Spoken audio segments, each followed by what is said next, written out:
Hello, everyone. This is Charley Vale from Two Heels and a Face, coming at you really quick with some things that were on my brain.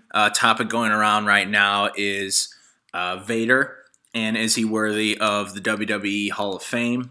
And a lot of people say yes. Most of the IWC says yes, and I haven't ran into too many people, at least in the comment sections on Reddit or YouTube, that say that he shouldn't be in. There are some Vader haters out there, but I just wanted to kind of come to the aid of Vader. I'm a big Vader fan of really everything he's done. I watched him growing up, and I would say that the conversation is more one-sided towards Vader potentially being in the Hall of Fame. But if you do have any friends out there who are Vader haters and do not think that Vader deserves that type of recognition, then hopefully what I'm about to say to you can provide you ammunition to kind of counteract that person, or at least just have an opinion on it. Formulate your own opinion, because that's what we encourage at Two Heels and a Face. Absorb wrestling, talk about wrestling the way you would like to do it. So first off, the conversation of the Hall of Fame, right? So I think personally, the more true Hall of Fame is the Wrestling Observer Newsletter Hall of Fame. So for those who don't know, and I'm sure most of you do listening, the Wrestling Observer Newsletter is a publication ran by Dave Meltzer. So Dave Meltzer, probably the most popular wrestling writer out there that I can think of. He has been publishing the Wrestling Observer Newsletter for a very long time, and his opinion is often taken with high regard. Very active on Twitter, and he will rate matches with 5-star ratings. So they have their own Hall of Fame, in which Vader is already in. So I think that is a really good sense of what Vader has accomplished and what his career is taken as. Because if you look at the Wrestling Observer Newsletter Hall of Fame, it is a very, very true Hall of Fame, I believe. Everyone who is in there because they were just an amazing wrestler, and that includes in-ring, promo, etc. There are owners in there are managers in there, but it's different to WWE's Hall of Fame because there is no stupid celebrity wing. So everyone that's in the Wrestling Observer Newsletter Hall of Fame, I feel if you just look at the list, every person, at least that I've watched, being a 27-year-old, makes sense. So I would say he's already in that one, which is good. But then, right, so there's a WWE Hall of Fame that has, is more popular, even though some of the entrants into it people disagree with. Even someone as the Godfather, someone would probably disagree with. And the Godfather, I think, is a much harder argument than Vader is. But I'm just going to list off some reasons of why I believe Vader should be in the WWE Hall of Fame.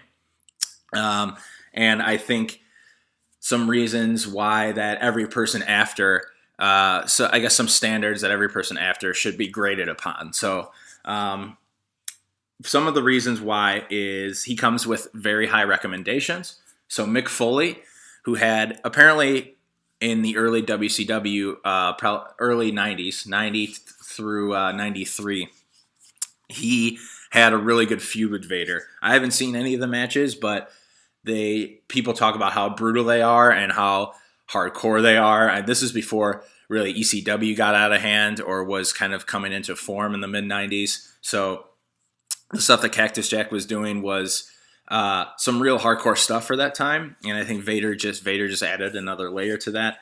So he comes with Foley's recommendation. Foley is the hardcore legend, and a lot of people respect everything that he says. So Foley would say that Vader would draw for multiple companies and in multiple countries. So I think that's true. So transitioning into that, Vader has had a very successful career in Japan as well. He has been the IWGP champ 3 times. So that's New Japan's heavyweight title.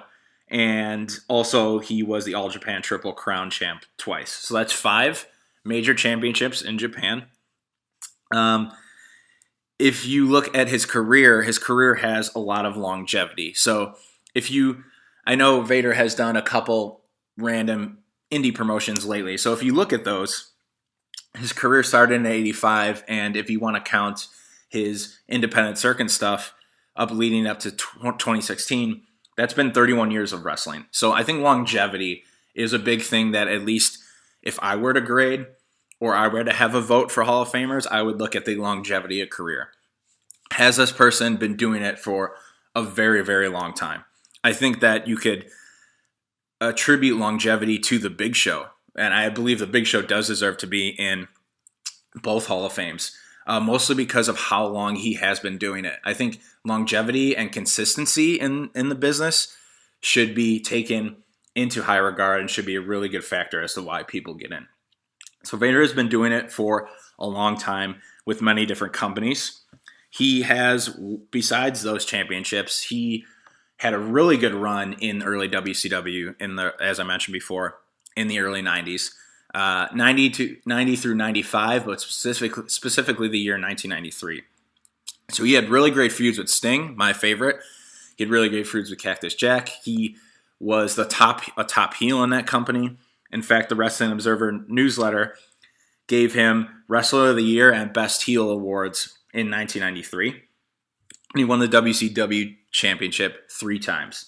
So that's a total, if you count Japan and WCW, it's a total of 8 major heavyweight championships, which is a lot.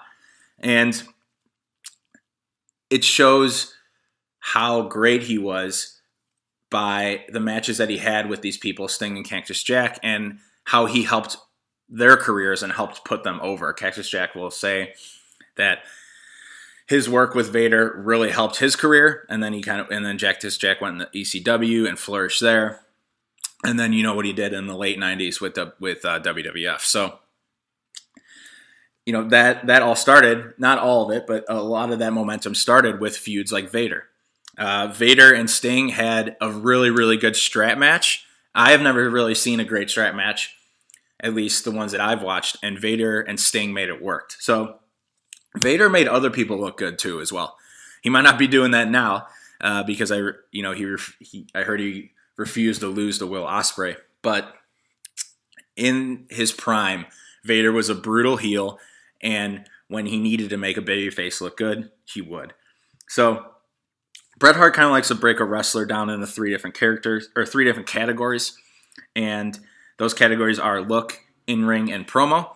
I would say Vader's promo was a lot of yelling and screaming for a big guy, right? But that's not really what got him over.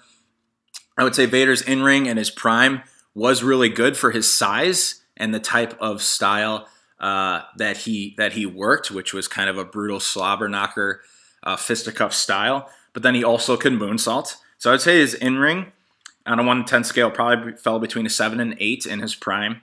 Promo was probably around a 6 to 7. And then I think Vader's look really got him over. When he used to come out with the Mastodon helmet and just that mask and the colors, the red and black with the Vader time slogan, that he got completely over. So I think I would give his look probably an 8, 8.5 on a 1 to 10 scale. And I think that he falls into a really good spot in every single one of those categories. So he's made an impression on my life just with those early feuds with Sting, and he's helped other people out in his career and made other people look good. And he's accomplished many things in many different parts over a long career, many different parts of the world over a long career. So longevity, his accomplishments, really his impact and his legacy left on the wrestling world are all reasons why he is in the Wrestling Observer Newsletter Hall of Fame, and reasons why I believe that he should be in the WWE Hall of Fame. So I know the WWE Hall of Fame is a little bit tainted, but I think it does carry a good reputation with it in some cases. So I hope to see him in. I hope that you've taken some knowledge kind of from this segment, and that if anyone is being a Vader hater out there, that you hit him with some knowledge and hit him with some facts and try to give Vader a better reputation. So you might not agree with everything he's done in his career, but the man has left a legacy behind, and it should be preserved. So this has been Charlie with 2 heels and a face, and I'll talk to you soon.